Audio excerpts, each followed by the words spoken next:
Assalamualaikum warahmatullahi wabarakatuh. Bismillahirrahmanirrahim. Innal hamdalillah nahmaduhu wa nasta'inuhu wa nastaghfiruh wa na'udzu billahi min syururi anfusina wa min sayyiati a'malina. May yahdihillahu fala mudhillalah wa may yudlil fala hadiyalah. Wa asyhadu an la ilaha illallah wahdahu la syarikalah wa asyhadu anna Muhammadan abduhu wa rasuluh. Inna awwala baiti wudi'a lin-nasi lalladzi bi Bakkata mubarakan wa hudan lil alamin. Allahumma salli ala sayyidina Muhammad wa ala ali sayyidina Muhammad. Amma ba'du. Segala puji syukur hanya pada Allah Subhanahu wa taala yang atas berkah rahmat, karunia dan nikmatnya kita tetap sehat dan kita bisa berkumpul pada kesempatan ini pada tentu saja kajian online Majelis Cinta untuk hari ini, hari Sabtu tanggal 26 Oktober 2024, setelah pertemuan perdana kita pada hari Selasa tanggal 22 Oktober 2024 yang lalu. Kita lanjutkan. Tentu saja kita tak lupa mencurahkan salam dan salawat kita pada junjungan kita baginda Rasulullah Nabi besar Muhammad sallallahu alaihi wasallam. Allahumma shalli ala Muhammad wa ala ali sayyidina Muhammad. Jamaah yang dirahmati Allah, sekali kita bersyukur kehadirat Allah Azza wa Jalla. Kita telah berkumpul pada majelis yang mulia ini. Tentu saja ibu-ibu, bapak-bapak, sahabat-sahabat masih ingat pada pertemuan kita yang pertama yang lalu, kita telah mendapatkan kehormatan untuk mendapatkan ilmu pembekalan dari guru kita, Kiai Haji Dr. Zainur Rafiq, Master Hukum. Beliau menyampaikan pada kita tema The Power of Ka'bah. Ternyata luar biasa sekali. Beliau sudah menyampaikan banyak keagungan, rahasia maupun keutamaan Baitullah Ka'bah yang tentu saya Anda masih ingat, sahabat Majelis Cinta, antara lain bahwa pemaknaan sebagaimana dalam surah Ali Imran ayat 90 pas saya bacakan tadi, yang beliau ingatkan pada waktu itu, yaitu bahwa tidak sekedar menjadi tanah yang diberkahi, tapi juga harus dimaknai sebagai menjadi pemberkah. Dan tentu saja ada banyak hal lainnya. Langsung saja, untuk episode kali ini merupakan kelanjutan dari pembahasan lalu. Kita telah bersama-sama dengan Kiai Haji Dr. Zainur Rafiq, Master Hukum, untuk tema lanjutan The Power of Ka'bah. Kita sapa beliau. Assalamualaikum warahmatullahi wabarakatuh, Pak Kiai. Pak Kiai. Alhamdulillah sehat, Mbak Iwan. Alhamdulillah, subhanallah, Pak Kiai telah kembali dari Alhamdulillah kemarin baru sampai. Segar sekali, subhanallah, Pak Kiai. Jadi kemarin itu saja, insya Allah dimudahkan oleh Allah semuanya, Pak Kiai, ya, pelaksanaan umrah kemarin. Amin, alhamdulillah, amin. Alhamdulillah. Pak Kiai sangat terkesan pengajian atau kajian yang Pak Kiai sampaikan pada kami, pada jamaah Majelis Cinta pada hari Selasa yang lalu, terkait dengan The Power of Ka'bah part 1. Sekarang part 2-nya. Saya yakin banyak sekali rahasia-rahasia keutamaan Ka'bah yang sesuai dengan tulisan Pak Kiai, The Power of Ka'bah itu ternyata banyak yang belum, paling tidak saya pribadi belum menyadari banyak hal yang ternyata luar biasa yang bisa menjadi inspirasi bagi hidup dan kehidupan ini. Silahkan Pak Kiai, dimulai Pak Kiai. Baik, terima kasih Pak Iwan. Bismillahirrahmanirrahim. Assalamualaikum warahmatullahi wabarakatuh. Hamdan syakirin, hamdan na'imin. Allahumma salli ala Muhammad wa ala ali sayyidina Muhammad. Wa ya Rabbi syurah li sadri wa yassir li amri wa ahlul uqdatan min lisani yafqahu qawli, amma ba'du. Hadirin para pemirsa yang dirahmati Allah Subhanahu wa taala, terutama untuk Kang Iwan dan juga tim di Majelis Ta'lim majelis cinta yang dirahmati Allah Subhanahu wa taala. Mudah-mudahan dengan berkah majelis ini kita bisa terus memperkokoh, memperkuat eh, misi kita, visi dan misi kita untuk mengkaji nilai-nilai yang ada di eh, tatanan kehidupan kita yang merupakan konsep dari Allah Subhanahu wa taala yang dibuat di Lauhil Mahfuz dan sudah diterjemahkan, dicontohkan oleh baginda Rasulullah Sallallahu Alaihi Wasallam. Artinya konsep yang Allah buat itu tidak ngawang-ngawang. Konsep yang Allah buat di Lauhil Mahfuz itu sudah terpraktekkan dalam kehidupan seorang hamba yang menjadi contoh kita, dan itu berarti bukti bahwa konsep yang Allah ciptakan itu menyejahterakan, menenangkan, membahagiakan, dan mendamaikan serta membangkitkan kehidupan kita. Maka dari situ kita sangat optimis agama dan nilai-nilai yang kita amalkan, yang kita pegang ini betul-betul agama yang benar, agama yang akan menuntun kita di dunia kaya raya, di akhirat masuk surga. Eh, Hadirin para pemirsa sekalian, saya ingin sedikit mereview dulu pertemuan kemarin yang tadi juga sudah sempat disampaikan oleh Pak Iwan. Ada 5 hal poin yang kemarin saya sampaikan sebagai mabda awal dari kajian The Power of Ka'bah kita. Yang pertama adalah pentafsiran kalimat mubarakan. Ini menjadi inspirasi kita bahwa Ka'bah itu berbicara, bahwa Ka'bah itu menginspirasi, bahwa Ka'bah itu memiliki fungsi untuk pemberkah hidup kita. Kemudian yang kedua, Ka'bah pun menjadi wasilah ataupun juga menjadi jalan keyakinan bahwa umat Islam itu harus kaya. Kemudian yang ketiga adalah how to-nya ternyata mengindikasikan bagaimana jiwa entrepreneurship juga ada dalam kehidupan Rasulullah Shallallahu Alaihi Wasallam. Kemudian yang keempat poinnya adalah pemahaman dunia dan akhirat itu harus disatukan. Dalam istilahan, dalam satu hembusan nafas, kita bekerja untuk dunia dan akhirat dalam satu alur, dalam satu arah. Dan yang terakhir, yang kelima poinnya yang kemarin sempat kita bahas adalah tentang bahwa Ka'bah itu menjadi menara tauhid. Nah, Ibu Bapak sahabat-sahabat sekalian, kajian kedua pada part sekarang adalah tentang meyakini bagaimana ataupun juga sejauh apa kebesaran ataupun juga keagungan the miracle ataupun juga keajaiban yang ada di Ka'bah itu.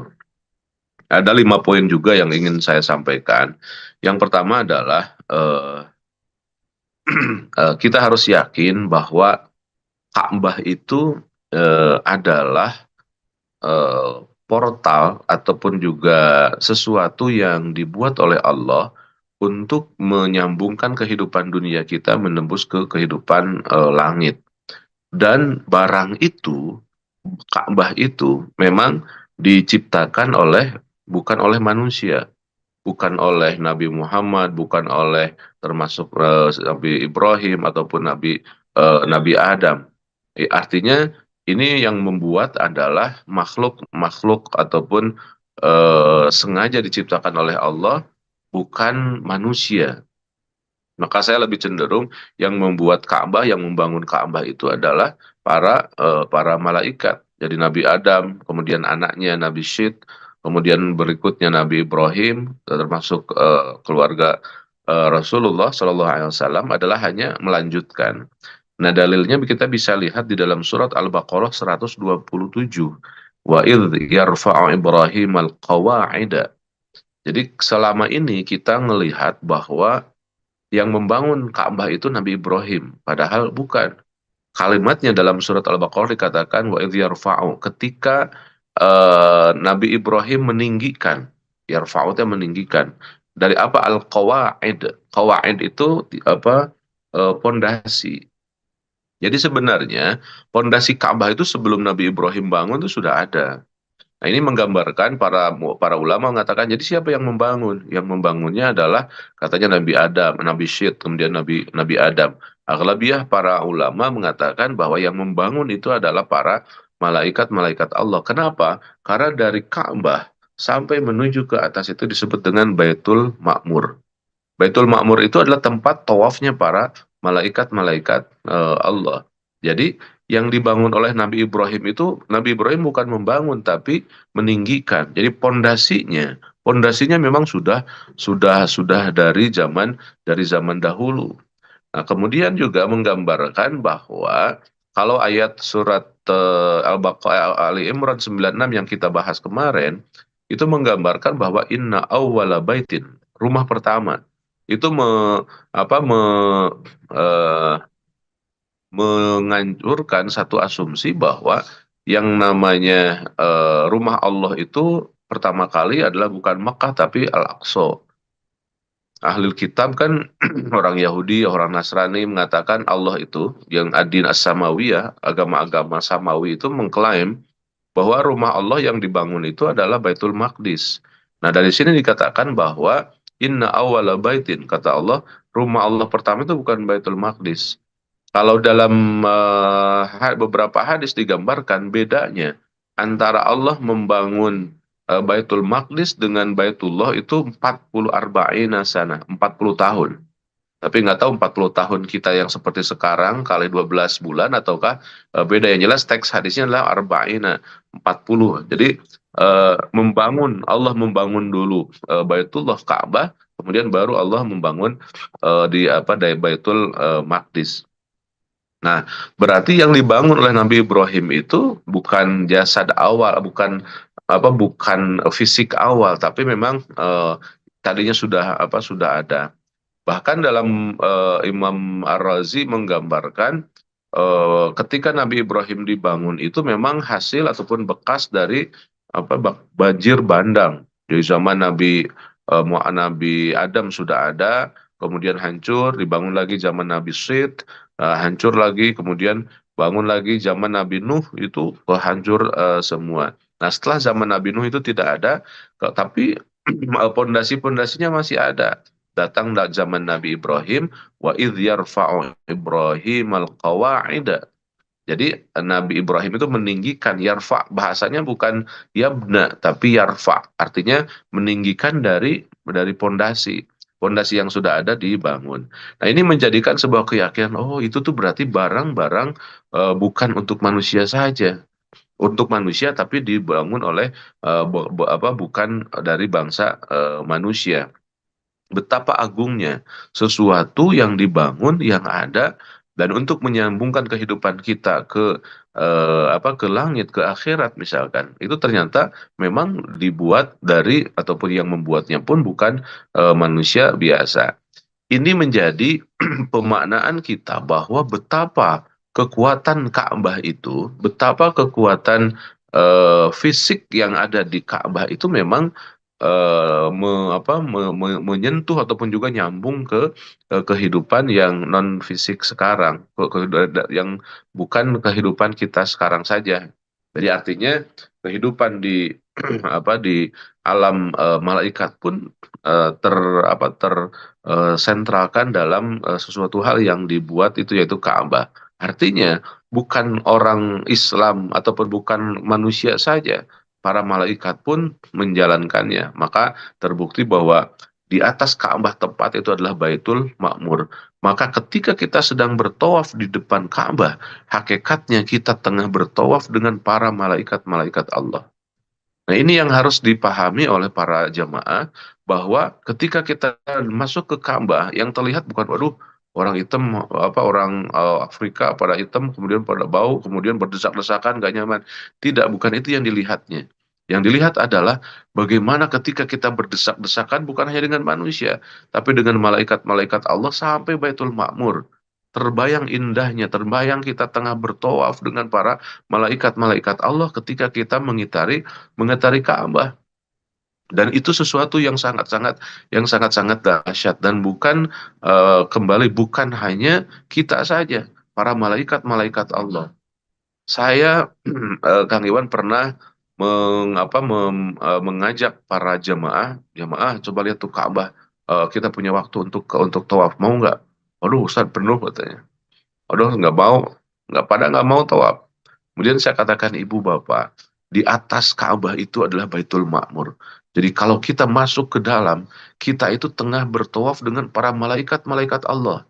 Dan saya merindukan, saya ingin bersama-sama dengan para malaikat-malaikat. Malaikat itu kan tidak ada nafsu, tidak dibuat nafsu, tidak ada nafsu di dalam jasadnya. Dia hanya cahaya, nur dari Allah. Dan kita ingin bersama-sama dengan malaikat. Sekarang saya punya waktu sekitar 1 jam, saya akan turun. Saya ingin berputar-putar di depan tempat itu, dan saya yakin itu malaikat-malaikat Allah bersama bersama dengan saya. Kemudian saya ajak ibu bapak yang tadinya nggak mau, Bu, mau nggak kita tawaf dengan para malaikat? Semuanya mau. Kenapa? Karena yang pertama dia berpikir hanya, itu berdesak-desakan, tidak nyaman. Dia hanya berpikir dari kasat mata saja. Tapi berpikir yang kedua, oh, ini adalah tempat yang dibangun oleh malaikat. Ini adalah tempat malaikat bertawaf. Saya pun ingin bertawaf. Jadi dahsyatnya energi di depan Ka'bah itu menarik kita untuk bisa bertawaf. Kemudian yang kedua, keajaiban yang juga pernah ada di tempat itu adalah, kita ketahui di dalam Al-Qur'an digambarkan tentang burung ababil. Alam taro kaifa fa'ala rabbuka bi ashabil fil? Alam ya jadi eh, sejarahnya bahwa orang Yaman pada waktu itu ngiri. Kenapa? Tempat Ka'bah yang ada di kota Mekah itu menjadi daya tarik orang-orang dari semenanjung Arab yang lain, dari Syam, dari Najd, dari termasuk dari Yaman, itu pada datang ke Mekah. Padahal kekuatan raja pada waktu itu di negeri Yaman. Maka Raja Abraha berinisiatif untuk menghancurkan Ka'bah dan membuat Ka'bah di Yaman. Alhamdulillah saya pernah ke sana membawa jamaah pada waktu sebelum seperti sekarang ya. Di negeri Yaman sekarang kan sudah agak kurang begitu aman ya, banyak ada peperangan.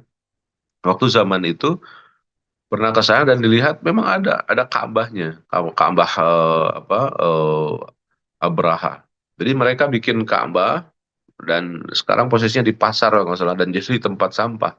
Itu Ka'bah itu memang dibuat oleh raja untuk orang-orang yang Islam datang ke situ, tapi tetap karena tidak ada ketersambungan dengan langit tadi, tidak ada the miracle-nya lah gitu. Jadi mereka semua tetap ke Mekah, ke Ka'bah.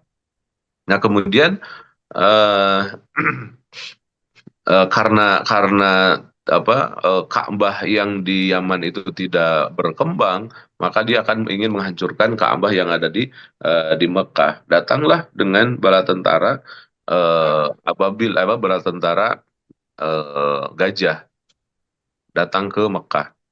Kemudian yang menjaganya adalah paman Rasul, dipanggil paman Rasul, eh, Abu Talib. Kata Abu Talib, wahai raja, silakan mau diapapun, saya tidak akan menahan karena kekuatan engkau lebih besar.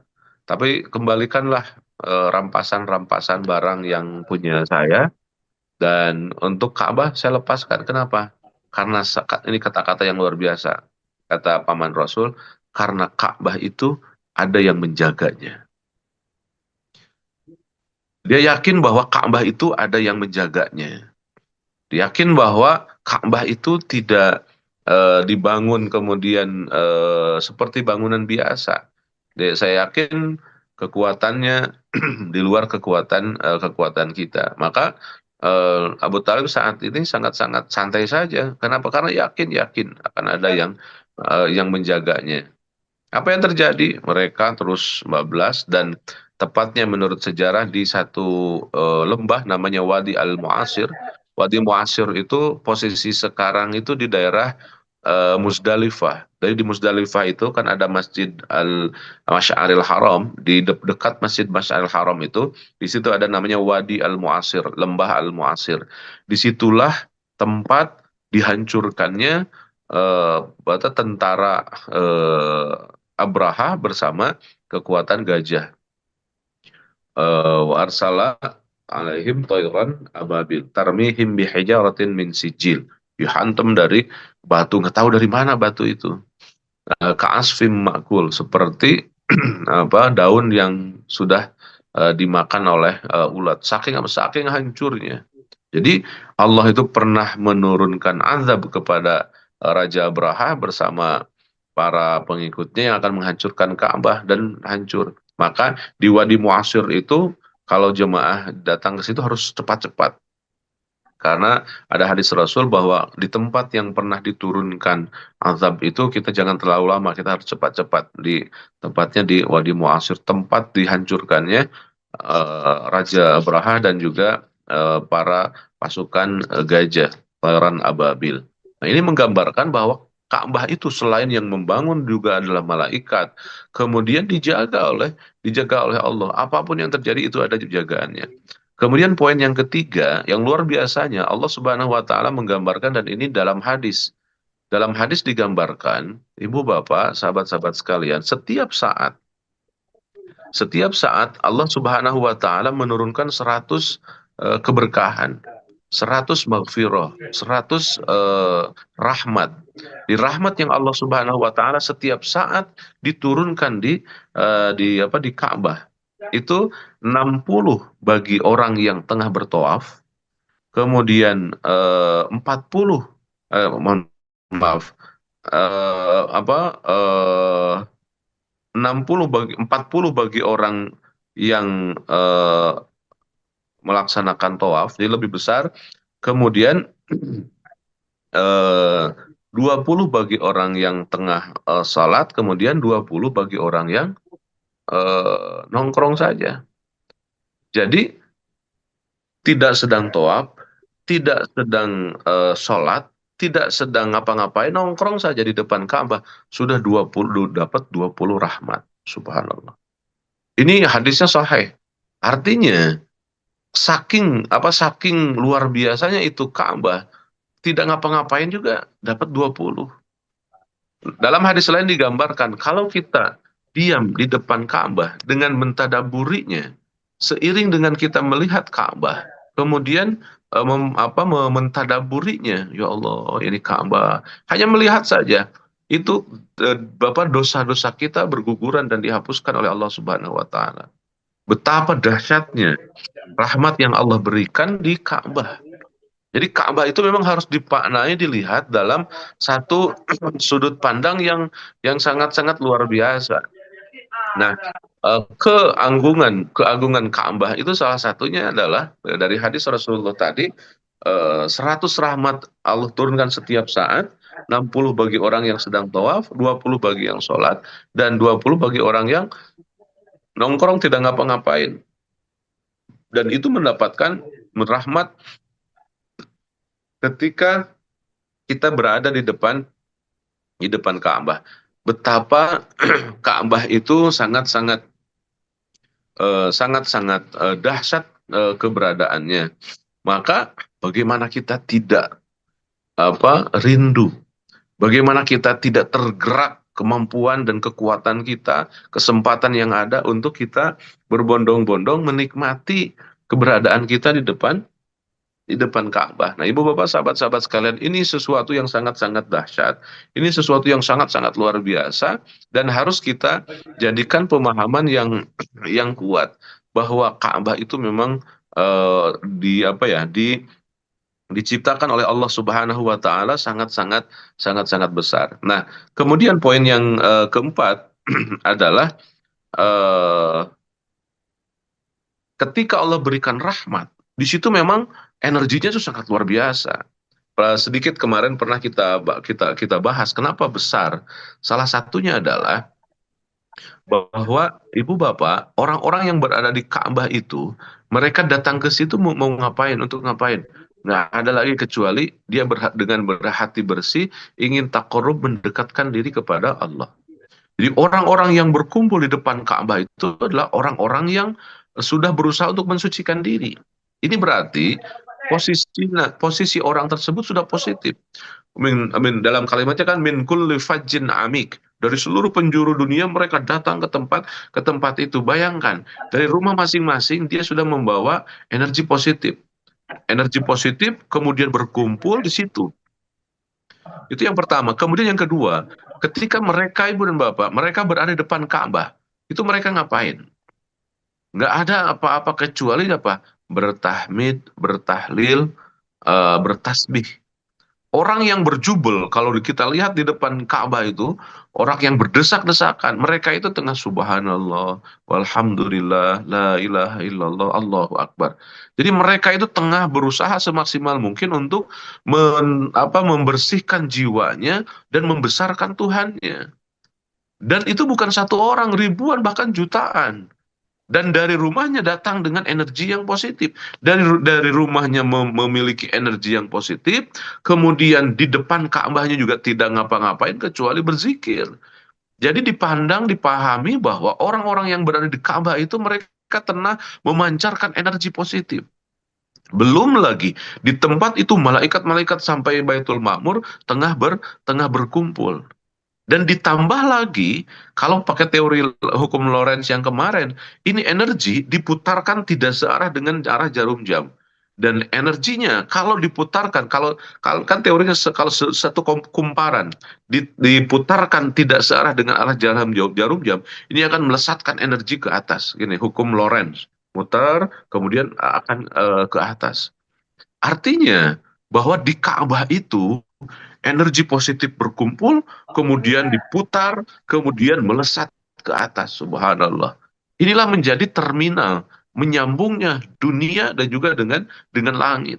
Menyambungnya kehidupan real di dunia, menyambungkan ke dunia yang bisa dikatakan supranatural ataupun juga metafisika. Itu yang harus dimaknai ketika kita betul-betul meyakini betapa besarnya energi di depan Ka'bah. Dan kebesarannya itu bukan hanya kebesaran kasat mata saja, besaran yang luar biasa. Nah, maka saya selalu mengasumsikan kepada para jamaah sekalian, kita ini orang-orang dari negeri kita, dari kampung kita mau datang ke Ka'bah. Di Ka'bah itu kalau kita bisa gambarkan, kita akan mendapatkan satu gelontoran energi yang besar, yang kalau diasumsikan dalam listrik misalkan sekian juta volt, kita akan mengakses kekuatan langit yang sekian juta volt listriknya misalkan. Maka apa yang harus kita siapkan? Kita harus bawa kabel yang akan menyambungkan energi positif itu ke dalam kehidupan dan juga diri kita. Artinya kita harus bawa kapasitas kabel yang bisa mengakses sekian juta volt. Coba misalkan Pak Iwan, kita datang ke situ, sementara sementara kita membuat ataupun juga membawa hanya dengan fasilitas yang kecil. Ibaratnya gini, kita akan mengakses listrik yang 6 juta volt, tapi ujung-ujung kita dari Jakarta datang ke Mekah hanya bawa kabel headset yang kecil. Apa yang terjadi? Energi yang besar yang ada di Ka'bah itu tidak bisa turun, bahkan kabelnya akan hangus. Kenapa? Salah kita. Kenapa kita cuma bawa kabel kecil? Nah, inilah kegagalan orang-orang yang datang ke Mekah, ke Ka'bah, karena energinya besar, kita hanya bawa fasilitas yang kecil sehingga mentok itu, belum sampai juga sudah hangus kabelnya. Nah, berarti orang yang datang ke Ka'bah itu kita harus siapkan seolah-olah membawa kabel yang besar untuk mengakses rahmat dan juga energi yang sangat-sangat dahsyat. Berarti keunggulan dan keberhasilan orang yang masuk ke Ka'bah itu ketika dia mampu menyiapkan bahwa kita ini mendapatkan energi yang besar. kegagalan orang-orang yang datang ke Ka'bah dan ke Mekah untuk mendapatkan itu, intinya di situ. Ketika kita datang, dia seolah-olah biasa lah, dari Ka'bah, dari Madinah ke Mekah, kemudian samalah dengan kota-kota lain, hanya sebatas itu, tidak mempersiapkan diri. Maka dibutuhkan sebuah cara bagaimana sebelum datang ke Ka'bah itu kita seolah-olah membawa energi ataupun juga kabel besar untuk bisa mengakses energi energi yang besar itu. Nah, berarti persiapannya itu harus luar biasa. Maka kalau kita biasanya kita siapkan yang namanya manasik kolbu, kemudian juga manasik fikurilah dan juga fikul ibadahnya. Jadi saya sering sampaikan ibu bapak, keberhasilan kita ke Ka'bah itu bukan ketika di sana, tapi saat sekarang kita berangkat ke sana. Apa? Membuka kapasitas diri, menyiapkan energi yang besar yang akan Allah berikan kepada kepada kita, dan itu kuncinya kita sukses ataukah tidak. Jadi sukses ataukah tidaknya kita dalam melakukan kunjungan ke tempat tersebut adalah bagaimana kita mempersiapkannya sedemikian rupa. Jadi harus banget. Maka saya terus terang secara pribadi Pak Iwan dan juga kawan-kawan, ketika ada majelis ini, salah satunya yang kita bahas ini tentang Ka'bah, ini luar biasa. Mudah-mudahan ini menjadi sebuah energi tambahan, kesiapan mentalitas, kemudian semangat yang baru untuk para jamaah untuk juga bisa masuk di dalam mindset cara pandang yang oh ternyata kita ke sana itu bukan hanya beli tiket, bukan hanya ngebooking hotel, tapi mentalitas yang ada di dalam diri pun harus kita gambarkan. Jangan sampai ibarat seperti tadi, kita datang untuk mengakses energi listrik yang berapa juta volt, tapi cuman bawa kabel yang kecil yang buat headset. Artinya hangus, tidak akan bisa dapat. Itu betapa energi besar di sana dan kita harus mempersiapkannya. Kemudian poin yang kelima, karena besarnya energi di Ka'bah itu dibangun. Bahasanya sih bisa dua. Itu dibangun dari beberapa tempat-tempat yang memang diunggulkan, ataupun karena besarnya Ka'bah itu meleverage, membangkitkan beberapa tempat-tempat yang ada, yang itu kemudian diistilahkan dengan mustajab, tempat-tempat mustajab, ataupun juga tempat-tempat yang kalau kita berdoa di situ itu beda dengan yang lainnya. Nah, ini yang terakhir, yang poin kelima yang paling penting, bahwa ada sekitar delapan tempat yang dari kebesaran Ka'bah itu yang disebut dengan makom-makom mustajab, yang eh, kekuatannya itu besar sekali. Yang pertama adalah Hajar Aswad. Hajar Aswad itu di pojok, satu pojok, karena Ka'bah itu kan empat sudutnya. Ada rukun Yamani, rukun Syam, rukun Iraqi. Nah, rukun yang keempatnya itu adalah Hajar Hajar Al Aswad. Di Hajar Aswad itu, rukun Hajar Aswad itu disimpan satu batu yang menurut hadis, batu itu adalah batu dari surga. Dulunya batunya putih, tapi sekarang menjadi menjadi hitam karena menyerap dosa-dosa manusia. Dan batu itu memang disimpan sebagai tanda bahwa oh ini tuh memang apa istilahnya hub gitu ya, ataupun terminal terkoneksinya antara kehidupan dunia dan juga kehidupan langit ataupun juga ke akhirat. Ibu bapak, ceritanya sudah sangat-sangat populer bahwa di tempat itu dulunya hancur, kemudian Hajar Aswad itu mau disimpan dan berebut, kemudian bikin sayembara, dan sayembara itu yang dimenangkan oleh Rasulullah. Dan Rasulullah sangat-sangat piawai, eh, kubu-kubu yang sedang berselisih itu disuruh megang semuanya di ujung sorbannya. Rasulullah simpan, kemudian semua diangkat dan disimpan oleh Rasulullah. Di kabilah-kabilah Arab pada zaman itu, tempat itu dan barang itu sangat-sangat sakral sekali. Dan oleh Rasulullah pun dipoles sedemikian rupa. Tapi ingat bahwa tidak ada keajaiban yang selain menara ketauhidan. Artinya ada satu cerita Sayyidina Umar. Sayyidina Umar berkata, kepada Hajar Aswad itu, wahai Hajar Aswad, engkau itu tidak memiliki kemanfaatan dan kemadharatan apapun. Seandainya aku tidak melihat Rasulullah mengecup, maka saya tidak akan mengecup. Nah, inilah ibu bapak bedanya orang yang mengecup dengan memiliki pemahaman ini dengan yang tidak. Ya. Jadi berbondong-bondong ngecup itu bukan karena Hajar Aswadnya, tapi berbondong-bondong ingin ngecup itu karena apa? Rasulullah melakukan itu. Tapi juga jangan terpaksa, jangan memaksakan diri, dan Rasulullah pun beberapa saat dari unta kemudian hanya kisbai gitu ya. Bismillahirrahmanirrahim. Dan itu yang digambarkan oleh Sayyidina Umar, bahwa engkau itu hanya batu, tidak memadorotkan dan tidak memanfaatkan. Tapi karena Rasulullah mengecup, aku mengecup, tapi juga tidak memaksakan diri. Nah, ketika di Hajar Aswad itu luar biasa ketika kita berdoa. Kemudian multazam. Multazam itu adalah area antara Hajar Aswad dengan pintu Ka'bah. Disitulah kita kalau berdoa itu la mania, tidak akan tertolak. Maka berdoalah, biasa kita kalau sudah tawaf, kemudian berada di multazam, area di belakangnya, dan kita berdoa. Kita selalu memanfaatkan itu setelah kita melaksanakan tawaf, biasanya kita berdoa bersama, dan itu luar biasa nikmatnya berdoa di multazam. Setelah saya tawaf, berdoa di antara area Hajar Aswad dan juga pintu Ka'bah. Itu multazam. Yang ketiga adalah makom Ibrahim. Makom Ibrahim itu makom, bukan makam ya. Banyak yang salah, bukan makam, tapi makom. Makom itu dari koma. Koma itu berdiri. Jadi bekas berdirinya Nabi Ibrahim itu berbekas di batu dan batunya disimpan. Itu menjadi syiar makam Ibrahim. Dan berdoa di situ itu mustajab sekali dekat di makam Ibrahim. Kemudian Hijr Ismail. Hijr Ismail itu yang setengah lingkaran itu, dan memang dulunya kata Rasulullah ini adalah masuk di dalam Ka'bah. Cuman karena leluhur orang Arab waktu itu tidak bisa membangunnya karena keterbatasan, kemudian dibangunlah seperti sekarang. Nah, jadi masuk ke Hijr Ismail juga itu sangat-sangat luar biasa.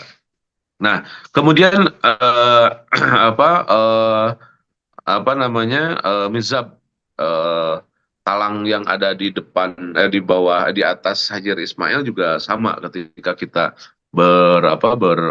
berdoa di situ, itu sangat-sangat dahsyat doanya. Kemudian di rukun Yamani itu rukun yang dimulai biasanya mengecup melambaikan tapi tidak dikecup. Bismillahirrahmanirrahim. Dari situlah doanya mulai, Rabbana atina fid dunya hasanah wa fil akhirati hasanah. Kemudian yang ke-7, Bukit Safa Marwa itu pun dekat di dekat Ka'bah, itu tempat mustajab untuk berdoa juga. Kemudian air Zam-Zam.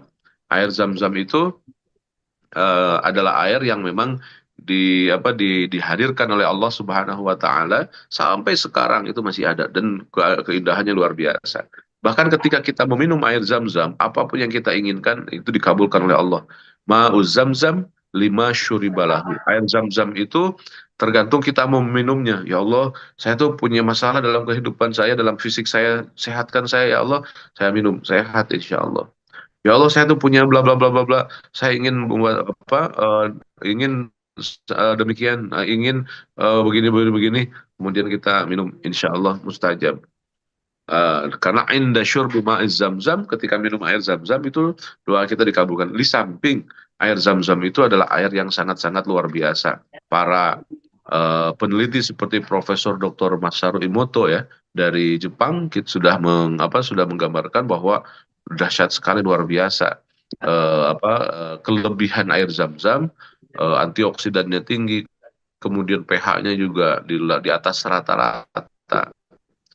Dan pertanyaan kembali, siapa yang membuat? Dari mana itu? Maka nggak ada lagi kecuali dari Allah Subhanahu wa Ta'ala.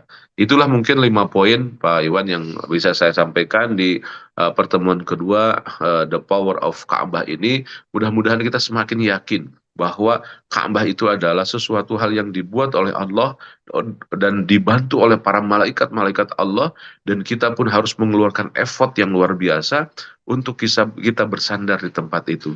Maka jadilah Ka'bah itu menjadi sandaran kita. Mudah-mudahan kita mendapatkan kekuatan dari Ka'bah untuk semakin rindu, semakin kita ingin dekat, semakin kita ingin terinspirasi dan terberkahkan oleh keberadaan Ka'bah itu. Demikian yang bisa saya sampaikan. Saya kembalikan kepada Pak Iwan. Walafu minkum. Wassalamualaikum warahmatullahi wabarakatuh.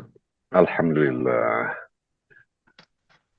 Jazakallah Pak Kiai. Terima kasih banyak Pak Kiai atas luar biasa pembekalan yang telah Pak Kiai sampaikan kepada tentu saja seluruh jamaah majelis cinta yang dirahmati Allah. Saya pribadi sangat-sangat kuat merasakan betapa Ka'bah itu penuh dengan keajaiban, termasuk dengan penuh rahmat yang tadi Pak Kiai gambarkan dari Rasulullah yang sahih yang mengatakan bahwa setiap saat ada 100 rahmat yang Allah turunkan kepada siapapun yang berada di Ka'bah. Luar biasa, bahkan kepada mereka yang hanya duduk saja di luar yang tawaf ataupun sholat, yang duduk saja dan melihat, memandang Ka'bah, mentadaburi suasananya, mendapatkan 20 rahmat luar biasa, dan banyak keutamaan lainnya termasuk air zam-zam, keberadaan air zam-zam yang tiada henti-hentinya mengalir dan dimanfaatkan oleh jutaan umat setiap tahunnya. Subhanallah.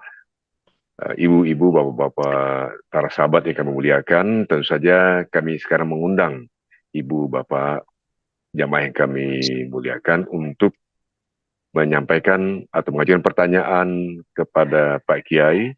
Tentu saja kita akan coba lihat apakah telah ada yang ingin mengajukan pertanyaan. Iya.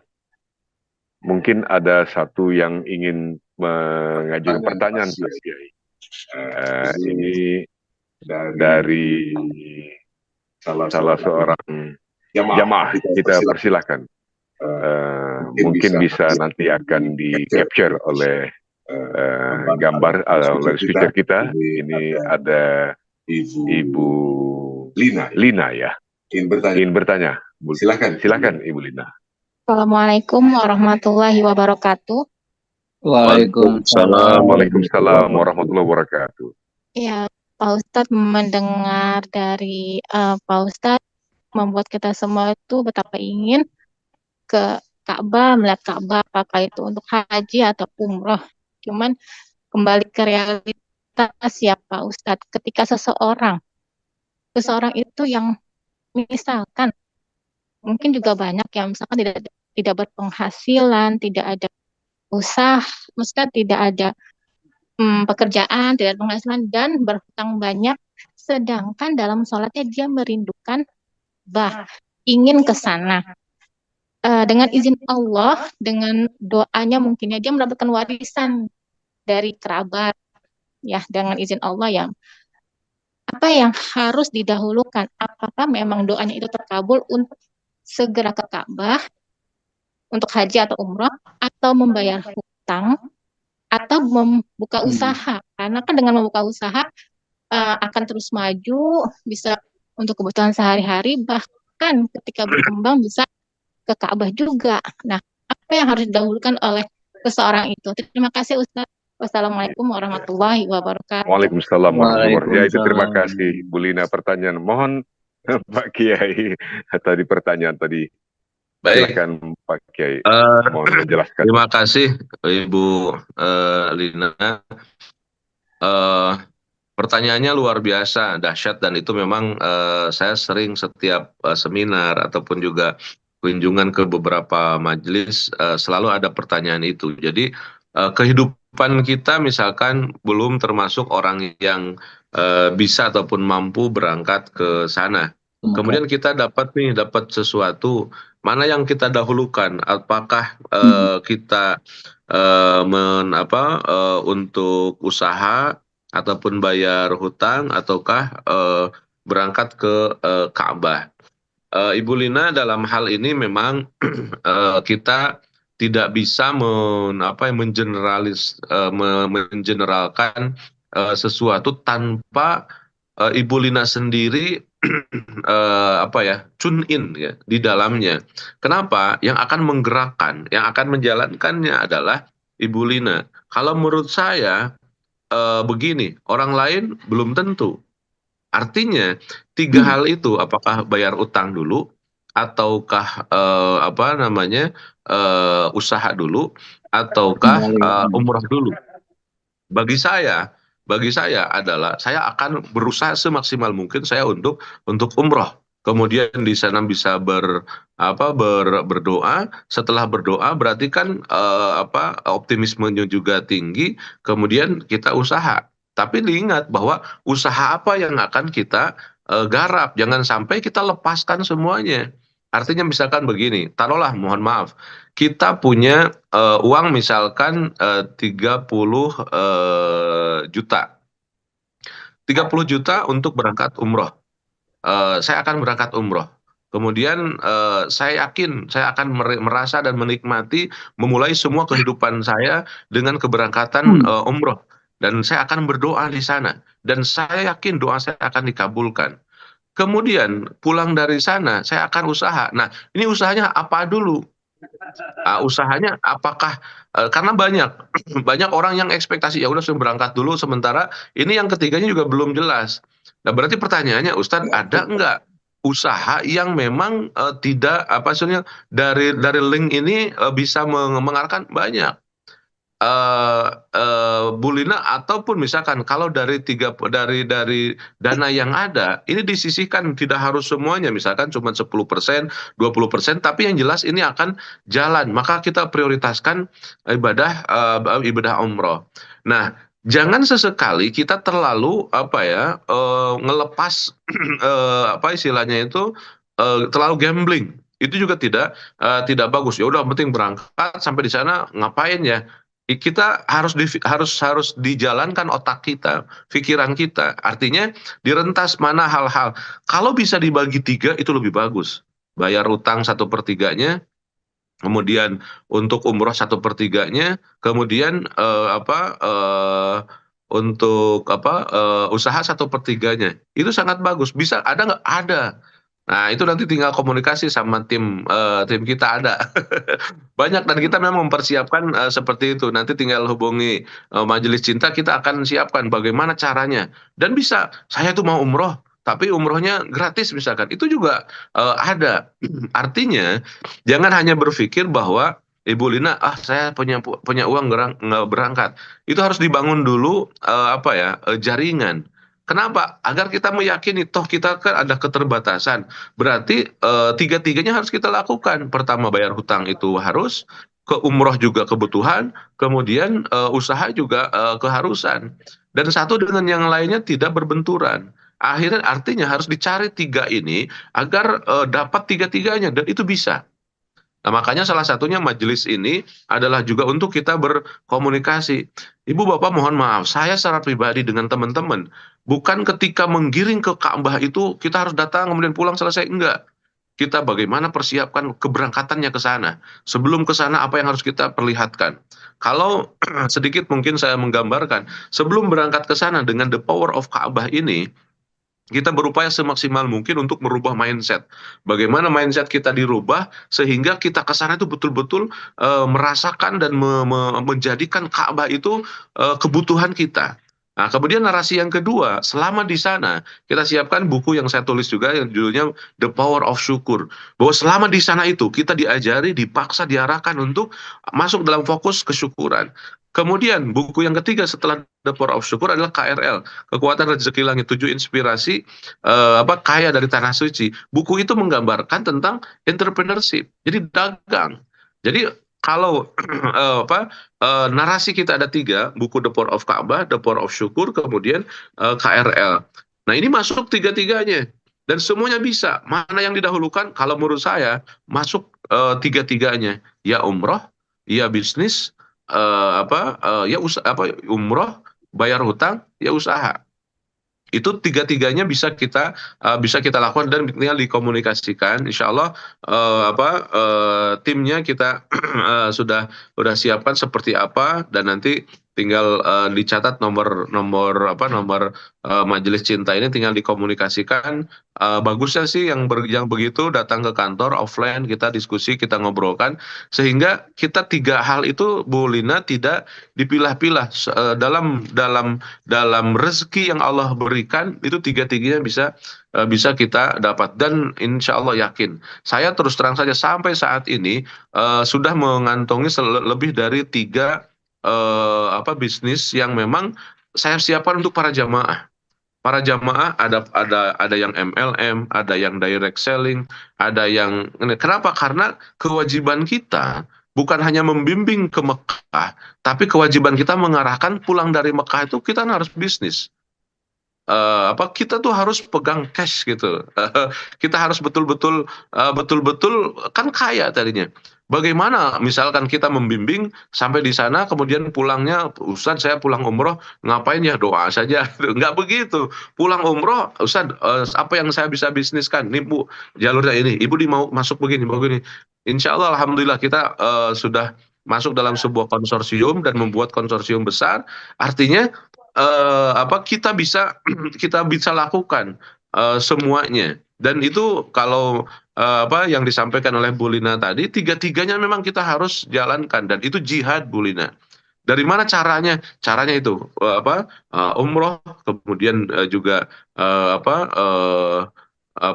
membayar hutang, kemudian juga usaha. Itu semuanya dalam satu tarikan nafas istilahnya. Nah, jadi jangan jadi bingung ketika Allah berikan sesuatu itu, pasti akan ada jalannya. Manjahadu fina lanahdiyannahum subulana, kata Allah. Maka tiga-tiganya saya yakin ini bisa dilakukan oleh Ibu Lina. Lebih detailnya nanti tinggal berkomunikasi ataupun juga offline. Untuk sementara itu mungkin Pak Iwan yang bisa saya komentari. Subhanallah. Penjelasan yang luar biasa sekali, sangat komprehensif dari Pak Kiai. Tadi terhadap pertanyaan yang diajukan oleh seorang di antara jemaah kita, Ibu Lina tadi dari Jakarta. Pak Kiai, mohon kesediaan Pak Kiai untuk menjawab pertanyaan lainnya. Ini sudah ada online. Pertanyaan berikutnya kita undang, yaitu dari Bapak Hilman Gozali. Pak Hilman Gozali, silahkan Pak mengajukan pertanyaannya Pak.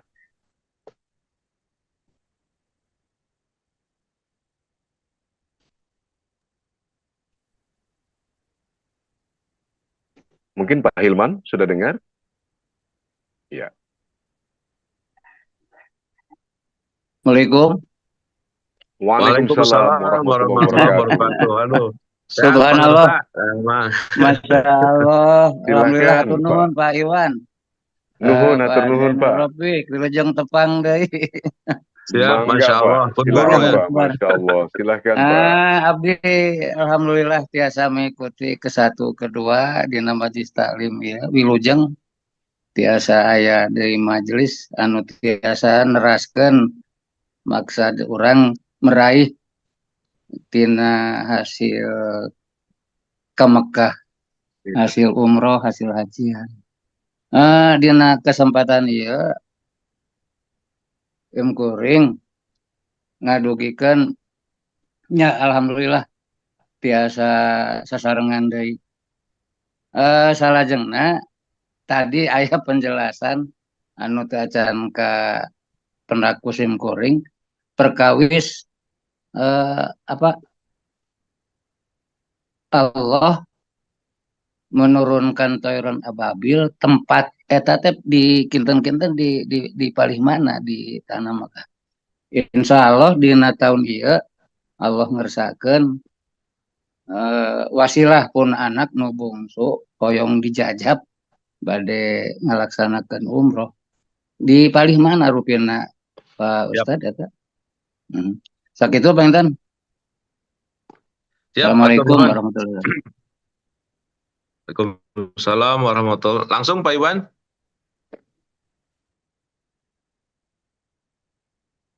Langsung banyak. Terima kasih Pak Haji Hilman, beliau Pak Iwan, halo, Ya, Pak Iwan silakan. nyambung, halo, Ya, ya, silakan langsung Pak Pak Kiai. Mohon Iwan, maaf, silakan Pak. iya, Ya Pak Kiai. beliau itu guru matematika saya lagi waktu saya masih SMA, Pak. Subhanallah, Allahu Luar Akbar. biasa. Luar biasa. Jadi, Ternyata ini alhamdulillah, tersambungkan kembali ya Pak Kiai ya. iya, Tahanus Subhanallah. bin Nikmah, Iya, beliau luar biasa. sangat-sangat mensupport saya dan juga kawan-kawan. Mudah-mudahan Allahu Akbar. diberkahkan terus umurnya sama Allah Subhanahu wa Ta'ala, Pak Haji Hilman. Insya Allah. Amin, amin ya Allah. Luar biasa. Dari zaman saya SMA tahun berapa? 93 sampai sekarang udah berapa? Berarti hampir 30 tahunan ya. Masih Allah. masih segar. Dan luar biasa. Betul. Pak Haji, tentang Allahu Akbar. cerita Allahu Toyoran Akbar. Ababil itu memang namanya adalah di Wadi Al-Mu'asir. Jadi para sejarawan mengklaim bahwa kejadian dihancurkannya itu bukan di depan Ka'bahnya, tapi di area masih agak jauh. Tepatnya di Wadi Al-Mu'asir. Wadi Al-Mu'asir itu sekarang posisinya dekat dengan Masjid Masy'aril Haram di di Musdalifah. Jadi kalau city tour nanti Pak Hilman ke sana, pulang dari Arafah ke Musdalifah, itu ada Masjid Masy'aril Haram. Nah, beberapa area itu di sebelah kanan itu disebut dengan Wadi Al-Mu'asir. Di Wadi Mu'asir itulah di situ tempat dihancurkannya Raja Abraha yang membawa bala tentara gajah. Dan memang disunahkan di Wadi Mu'asir itu orang yang lewat situ harus jalannya agak cepat. Ini juga hadis yang juga menggambarkan kalau sekarang kan di Saudi itu ada destinasi baru Al-Ula ya, dekat Madain Soleh. Nah itu dulu Rasulullah kan menghancurkan kaum Lut di sana, dan maka sampai sekarang itu masih pro kontra, ada yang boleh ada yang enggak gitu. Nah, tergantung niatnya mau apa. Kalau saya ditanya Ustadz boleh nggak ke Al-Ula, saya bilang boleh aja, nggak apa-apa. Toh kita ke sana bukan ingin apa-apa gitu kan. Cuman memang efek dari hadis ini memang ketika Allah turunkan azab di situ, kita jangan sengaja berkunjung ke situ menikmati gitu kan. Justru harus agak cepat-cepat. Itu memang efek hadisnya demikian. Jadi jawaban untuk Pak Haji Hilman tadi, yang sejauh ini saya baca kejadiannya dihancurkannya di Wadi Al-Mu'asir, dan Wadi Mu'asir itu di Musdalifah, di dekat Masjid Masy'aril Haram. Di situ ada satu mantikoh namanya Wadi Al-Mu'asir. Selamat Pak Haji Hilman dan sama putrinya, insya Allah akan berangkat melaksanakan ibadah umrah Pak Iwan di bulan depan. Kita doakan mudah-mudahan sebagaimana yang kita suguhkan, kita ajukan, kita persiapkan, bahwa orang yang akan berangkat ke tanah suci itu harus dibagi 3.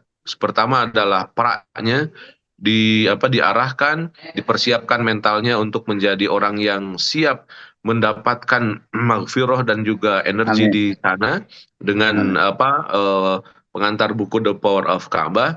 Kemudian selama di sananya diarahkan, dididik, ditraining untuk Syukur. menjadi orang yang syakirin, syukur. Kemudian pulangnya harus menjadi entrepreneur sejati. Amin.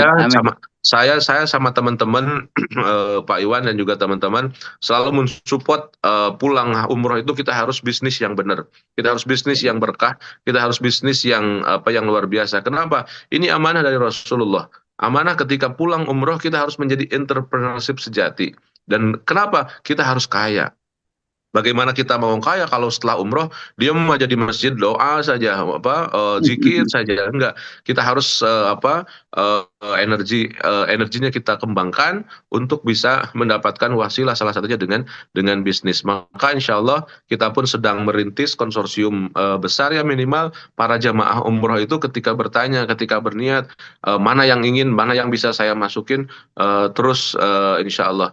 Jadi insya Allah mudah-mudahan dari Majelis Cinta ini juga Pak Iwan kita bisa menelurkan banyak inspirasi, salah satunya untuk menopang entrepreneurship kita. Jadi bukan hanya ngaji, tapi bisnisnya pun kita kembangkan terus. Karena itu adalah jihad sampai akhir hayat kita. Kita tidak boleh berhenti untuk berbisnis. Hatur Baik. nuhun Pak Haji Hilman, saya kembalikan ke Pak Iwan. Sami-sami. Atur nuhun sami-sami. Subhanallah. Terima kasih Pak Kiai yang sudah memberikan penjelasan yang luar biasa. Tadi pertanyaan dari Pak Haji Hilman Ghazali yang ternyata juga adalah guru matematika Pak Kiai. Luar biasa sekali Pak, insya Allah telah mendapatkan penjelasan tadi terkait dengan peristiwa ketika pasukan Abraha dan pasukan gajahnya dihancurkan, yang tadi sudah dipaparkan oleh Pak Kiai Haji Dr. Zainur Rafiq. Lokasinya dekat sebuah wadi yang dekat dengan Musdalifah sekarang, dan kita sudah mendapatkan banyak sekali inspirasi lainnya jamaah yang dimuliakan Allah. Tentu saja dalam part 2 edisi The Power of Ka'bah ini telah disampaikan tadi oleh guru kita betapa makna, keajaiban, dan inspirasi-inspirasi Ka'bah itu luar biasa sekali, tidak hanya yang terkait langsung dengan ibadah atau rukun ibadah, namun juga hal-hal yang terkait dengan hidup dan kehidupan manusia. Untuk itu, kita semua, ibu, bapak, dan sahabat-sahabat mengucapkan terima kasih yang setinggi-tingginya kepada guru kita, Ki Haji Dr. Zainur Rafiq, Master Hukum. Dan jangan lupa bahwa kita tentu saja setiap 20 waktu Indonesia bagian Barat akan bersama-sama dengan guru kita Kiai Haji Dr. Zainur Rafiq, Master Hukum, sekali lagi setiap hari Sabtu mulai hari ini, dan insya Allah Sabtu yang akan datang kita akan mendapatkan kajian dengan tema yang berbeda-beda, tentu saja akan diantarkan sekali lagi oleh guru kita Kiai Haji Dr. Zainur Rafiq, Master Hukum. Insya Allah senantiasa bisa memberikan kami ilmu-ilmu berikutnya ya Pak Kiai. Amin, amin, amin. Makasih Pak Iwan. Amin. Terima kasih banyak atas kesediaan dan perkenan Pak Kiai. Jamaah yang kami muliakan, insya Allah Majelis Cinta akan kembali hadir, tentu saja secara online. Kesempatan berikut setelah hari ini adalah insya Allah pada hari Senin, tanggal 28 Oktober 2024.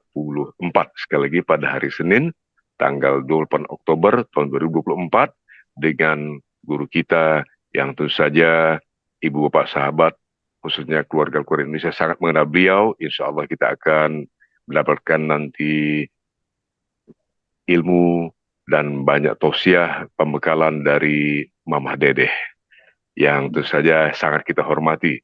Dan seterusnya setelah itu setiap hari, Senin, Selasa, Rabu, Kamis, Jumat, sampai Sabtu dan seterusnya, insya Allah Majelis Cinta akan hadir setiap hari dengan pemateri, ustadz dan ustazah yang telah kami siapkan, dan ibu, bapak, sahabat yang kami muliakan dapat melihat dan mengeceknya pada itu saja flyer promo yang kami siapkan, dan Anda bisa meminta lebih jelasnya dengan menghubungi nomor yang tertera di layar, yaitu nomor Majelis Cinta, sekali lagi 0821 1812 8338. 0821 1812 8338. Terima kasih, dan akhirnya kepada Kiai Haji Dr. Zainur Rafiq, terima kasih sekali lagi Pak Kiai telah menyediakan waktu. Siap, makasih Insya Allah Pak kita Iwan. berjumpa lagi pada hari Sabtu yang akan datang. Insya Allah. Tabarakallah Pak Kiai. Tetap sehat Pak Kiai, dan insya Allah semua inspirasi yang Pak Kiai sampaikan akan tentu saja mengetuk pintu hati kami semua jamaah di Majelis Cinta, dan akan mengikuti inspirasi itu insya Allah tentu saja dengan dorongan dari Pak Kiai. Subhanallah. Itulah akhir dari kajian kita pada hari ini, hari Sabtu 26 Oktober tahun 2024. Insya Allah kita bertemu lagi sesuai dengan jadwal yang telah saya sampaikan tadi. Subhanakallahumma wa bihamdika la ilaha illa anta. Assalamualaikum warahmatullahi wabarakatuh. Waalaikumsalam warahmatullahi wabarakatuh. Allahumma rahamna bil Qur'an waj'alhu lana imaman wa nuran wa hudan wa rahmah. Allahumma dzakirna minhu ma nasina wa 'allimna minhu ma jahilna warzuqna tilawatahu ana al-laili wa atrafan nahar waj'alhu lana hujjatan ya rabbal alamin. Allahumma arhamna bil Qur'an waj'alhu lana imaman wa nuran wa hudan wa rahmah. Allahumma dhakkirna minhu ma nasina wa 'allimna minhu ma jahilna warzuqna tilawatahu ana al-laili wa atrafan nahar waj'alhu lana hujjatan ya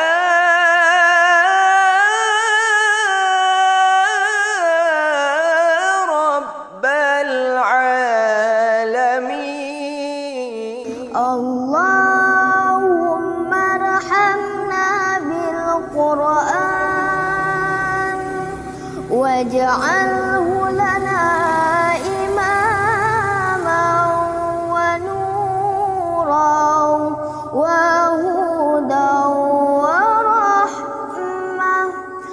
Allahumma dzakirna minhu ma nasina wa 'allimna minhu ma jahilna warzuqna tilawatahu ana al-laili wa atrafan nahar waj'alhu lana hujjatan